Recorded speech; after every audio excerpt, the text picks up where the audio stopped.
So ayan mga kaprobinsya, may dala tayong upuan dito mga kaprobinsya sa tuktok ng bundok kung saan yung ating taniman nandito. So para pagtampayan natin mga kaprobinsya kapag tayo ay magpapahinga, mayroon tayong maliit na upuan dito. So marami naman tayong upuan mga kaprobinsya na nakatambay lang sa mga kamalig.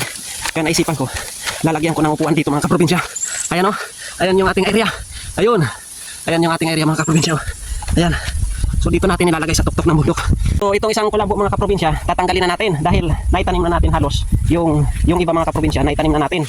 So ngayon, ang matitira, ayan o, medyo malalaki na rin mga kaprobinsya. Paghukayan pa natin, napakarami pa ng ating itatanim mga kaprobinsya. Ayan o, dito naman halos nakalahati na. So dito naman, lahat na natin naitanim yung talong mga kaprobinsya. So ngayon, ito itatabi natin ito mga kaprobinsya dahil naman ang buwan na pwede naman tayo magpunla. Pwede pa natin gamitin yan mga kaprobinsya. Kaya hindi tayo titigil sa pagtatanim dito. Kaya yung mga gamit natin na katulad niyan, punlaan, yun yung pinakamahalaga sa pagtatanim, yung punlaan mga kaprobinsya. Tatabi natin ng maayos para magamit ulit natin mga kaprobinsya.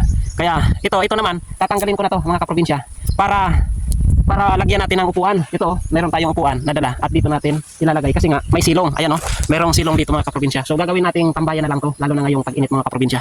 So tara, tanggalin na natin mga kaprobinsya. Alright!